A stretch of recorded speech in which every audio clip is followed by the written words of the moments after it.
Bien-aimés dans le Seigneur, je vous salue au nom du Seigneur Jésus-Christ.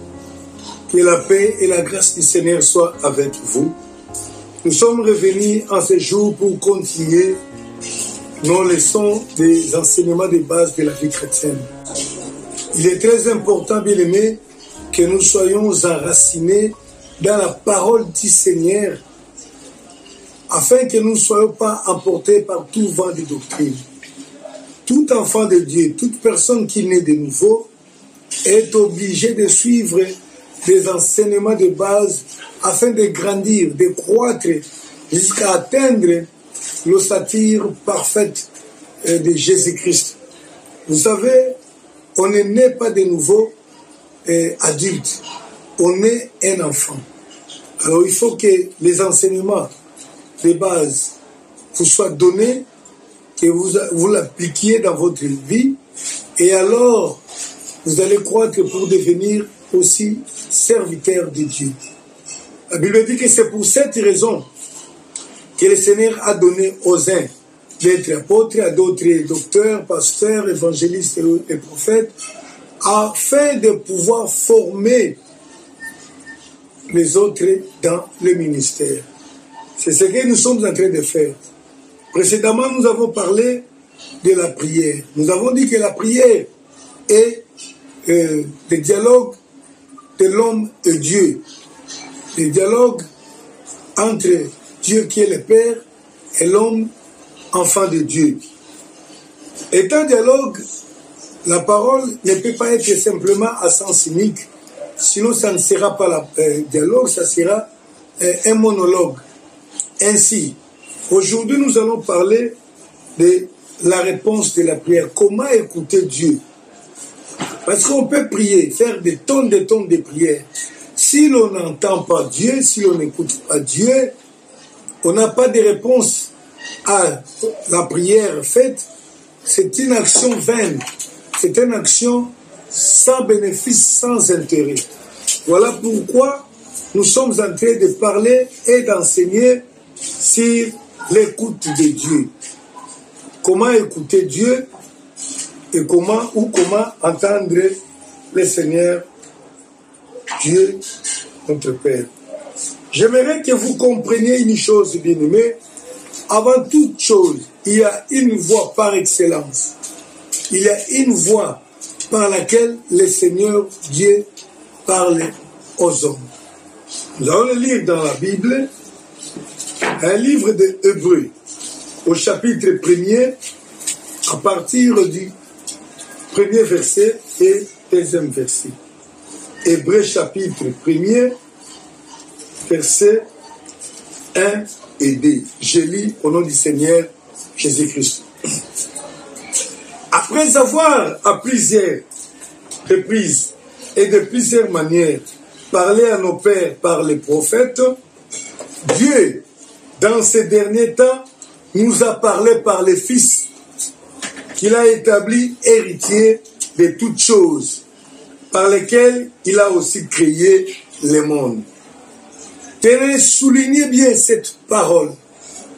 La Bible nous dit que dans les temps anciens, autrefois, Dieu a parlé par nos pères, par des prophètes, mais aujourd'hui, Dieu nous parle par les fils qu'il a établis héritiers de toutes choses. Et ce fils a un nom, il s'appelle Jésus-Christ.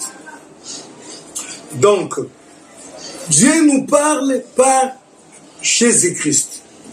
Jésus-Christ est venu sur la terre. Il a pris les corps humains. Il a vécu sur la terre. Il a enseigné. Il a parlé. Il a montré. Il a fait beaucoup de choses. Ce sont les enseignements de Christ, les paroles de Jésus-Christ qui constituent la parole de Dieu par laquelle Dieu nous parle aujourd'hui. J'aimerais encore souligner une chose importante aujourd'hui. La Bible dit en ces derniers temps. Si autrefois Dieu a parlé par des prophètes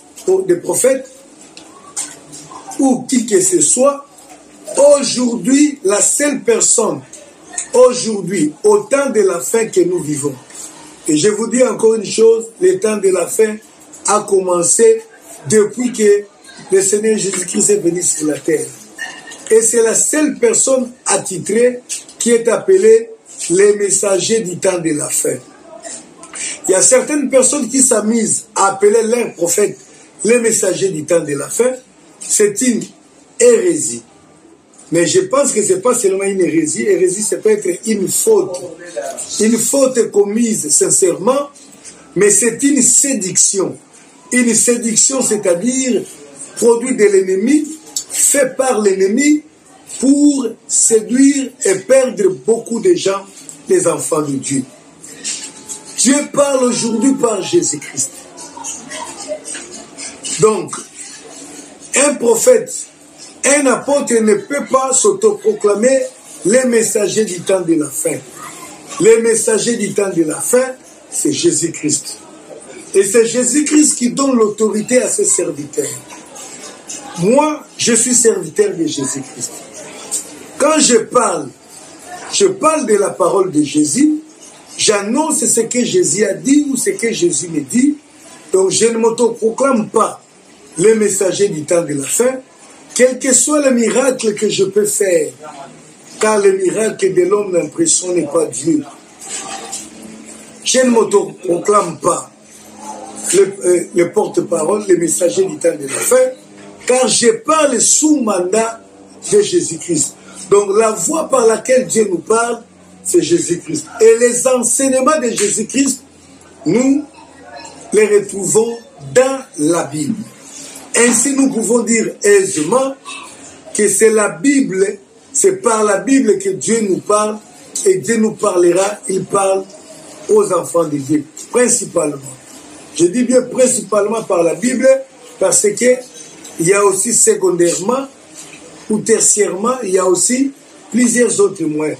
Mais le moyen principal, la voie principale par laquelle Dieu utilise pour te parler, ou il utilisera pour te répondre à tes prières, c'est la Bible. Je lis Matthieu 28, verset 20, une recommandation expresse du Seigneur à propos de la Bible que nous avons aujourd'hui. Je lis Matthieu chapitre 20, 28, verset 20. Le Seigneur Jésus-Christ nous dit ceci. Je peux lire à partir du verset 19. Matthieu 28, 19 et 20. Allez, faites de toutes les nations des disciples, et les baptisant au nom du Père, du Fils et du Saint-Esprit. Et enseignez-leur à observer tout ce que je vous ai prescrit. Et voici, je suis avec vous, tous les jours jusqu'à la fin du monde. Alléluia. Bien-aimé, Christ nous a donné l'ordre d'aller annoncer la bonne nouvelle et de faire de toutes les nations les disciples. Et qui est disciple? Le disciple, c'est une personne qui accepte Jésus dans la vie. Jésus devient son Seigneur et Sauveur. Et quelqu'un qui décide de marcher selon les enseignements ou la voie du Seigneur Jésus-Christ. Et Jésus a ordonné: enseignez-les à observer tout ce que je vous ai prescrit. Tout ce que je vous ai prescrit nous ramène à l'idée de ce qui est écrit à l'avance. Prescrire veut dire écrire prêt à l'avance. Écrire avec autorité. C'est comme ça que nous avons l'habitude d'utiliser les prescriptions des médecins. Les médecins vous prescrivent une prescription médicale et vous n'avez pas le droit d'y ajouter ou de changer. C'est lui-même le médecin qui peut changer. C'est dans le même ordre d'idées, le Seigneur a prescrit. Donc il a donné des enseignements par écrit à l'avance et nous sommes obligés d'obéir. Personne ne peut ajouter ni retrancher. C'est la voie principale par laquelle le Seigneur nous parle, c'est la Bible. Donc la Bible, bien aimé, c'est l'histoire de Dieu avec l'humanité. La Bible nous parle de ce que Dieu a fait depuis qu'il a créé la terre et les hommes. Et dans l'histoire de Dieu, nous voyons la manière dont Dieu fait que les choses se passent. Nous voyons la volonté de Dieu, nous voyons les instructions de Dieu dans différentes circonstances. Donc la Bible est là. Et la Bible nous renseigne elle-même que tout ce qui a été écrit, 1 Corinthiens chapitre 10, verset 11, la Bible dit, ces choses leur sont arrivées pour servir d'exemple. Elles ont été écrites pour notre instruction, nous qui sommes parvenus à la fin des siècles. À la fin des siècles. Je disais au départ que la Bible dit que en ces temps de la fin, Dieu nous a parlé par les fils. Et le Fils nous a donné les enseignements. Il a dit, enseignez-leur tout ce que je vous ai prescrit. Cela se trouve dans la Bible. Et dans la Bible, nous retrouvons l'histoire de Dieu et les hommes, de l'humanité entière. La Bible nous renseigne que tout ce qui est arrivé à ceux qui ont coopéré avec Dieu, à ceux qui ont eu l'alliance avec le Seigneur, tout ce qui leur avait été arrivé a été écrit pour servir de notre instruction, nous qui vivons aujourd'hui dans les derniers siècles. C'est clair. Pour parler de la Bible, je vous dirais que la Bible a une histoire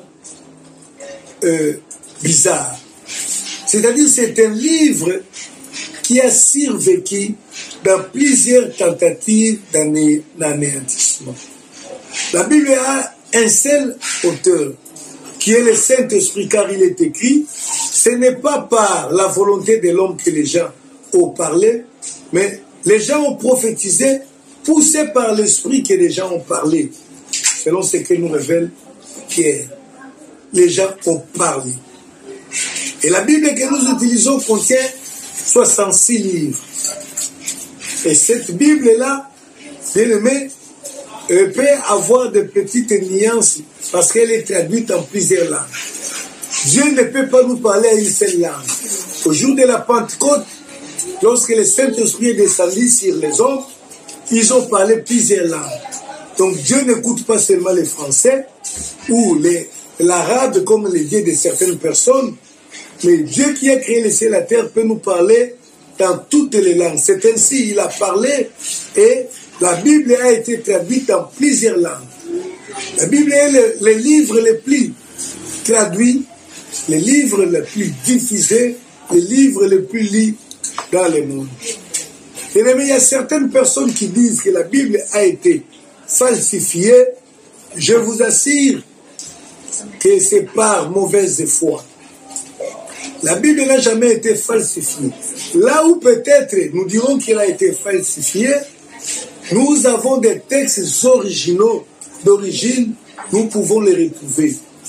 Et dans la plupart des cas, la Bible nous donne toute la vérité. La Bible n'a pas honte de dire ce que les gens ont, parce que Dieu lui-même n'a pas honte n'a pas de gendre pour avoir honte d'une personne. Il nous dit toute la vérité, tout ce qui est arrivé.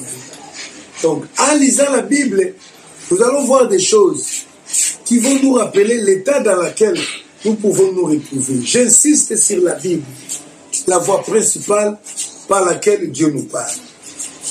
La Bible. La Bible, nous ne disons pas de la Bible qu'elle contient la parole de Dieu, mais nous disons que la Bible est la parole de Dieu. Donc tout ce qui se trouve dans la Bible, l'histoire de la Bible, c'est à parler de Jésus-Christ dès le commencement. Et pour comprendre même l'Ancien Testament, c'est que selon la Bible nous dit, pour comprendre ce qui s'est passé dans l'Ancienne Alliance, il faut accepter Jésus-Christ comme Seigneur de ta vie. Si tu acceptes Jésus comme Seigneur de ta vie, tu as la compréhension de la Bible, l'Ancien et le Nouveau Testament. La Bible est la parole de Dieu, elle ne contient pas la parole de Dieu, mais elle est la parole de Dieu. Dieu a utilisé les hommes, il a utilisé les animaux, les événements, beaucoup de choses pour nous instruire. La Bible, je l'appelle, c'est le manuel de la vie. Comme je peux lire dans Josué, chapitre 1er, verset 8. C'est le manuel de la vie. Josué 1, 8. Que ce livre de la loi ne s'éloigne point de ta bouche.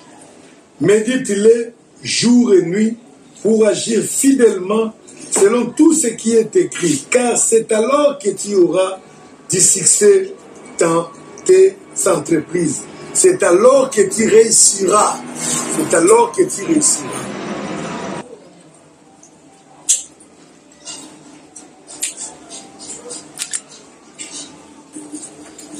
La Bible est le manuel de la vie. Je dirais même c'est le code de la vie. C'est là où nous trouvons toutes les instructions pour la vie et pour le bien-être de l'homme. La Bible dit qu'il recommande, comme on recommandait à Josué, de lire la Bible nuit et jour, afin que tu réussisses, afin que tu aies le succès dans ta vie. Maintenant, posons-nous la question, est-ce que nous lisons la Bible chaque jour? Nous devons lire la Bible si nous voulons réussir. Donc la Bible est le pain quotidien de l'enfant de Dieu. Parce que nous devons nous nourrir de la parole de Dieu pour vivre. Selon qu'il est écrit, l'homme ne voit pas du pain seulement, mais de toute la parole qui sort de la bouche de Dieu. Et cette parole qui sort de la bouche de Dieu, ça nous vient de la Bible. Donc nous devons lire la Bible. C'est la Bible qui nous donne la pensée de Dieu, la volonté de Dieu sur notre vie, la volonté de Dieu sur notre famille, la volonté de Dieu sur la terre tout entière et tous les hommes qui y vivent. Donc, la Bible doit être notre instrument quotidien. Nous devons le lire. C'est par la Bible que Dieu va nous parler et Dieu va nous répondre à nos prières. Et par quel moyen? Comment lire la Bible? Il y a plusieurs moyens de lire la Bible. Je peux faire une lecture comme on lit un roman, mais plus c'est par la méditation de la Bible que nous comprenons la pensée particulière de Dieu à mon propos. Voilà. Donc, nous allons lire la Bible pour écouter Dieu. Mais plus méditer la Bible, parce que la lecture est différente de la méditation. En lisant la Bible, on voit, on comprend, on connaît. Mais en méditant, on saisit la pensée de Dieu. Voilà. Si le Seigneur nous le permet, nous allons prochainement étudier comment faire la méditation biblique. Comment faire la méditation biblique pour comprendre une parole que Dieu m'adresse expressement.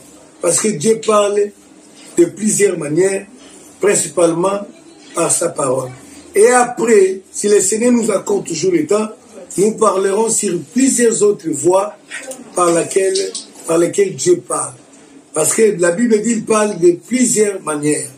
Premièrement, de la parole, il y a aussi les songes, les rêves, les révélations. Ça peut être une voix audible. Mais je vous dis, bien-aimés, je vous préviens, l'heure est grave. Dieu parle d'abord par sa parole, la Bible, la parole écrite. Les autres viennent en appui. Si quelqu'un s'amise à ne pas vouloir comprendre la Bible et attend Dieu dans des songes et des révélations, il a plus de chances de se perdre. Car les révélations, les songes, les visions, ou quoi que ce soit, viennent pour confirmer ou sceller ce que Dieu a déjà dit dans la parole, comme nous allons le voir. Malheureusement, beaucoup de gens entendent Dieu aujourd'hui, entendent Dieu le parler par les prophéties ou par autre voie, par révélation, et ils négligent la parole.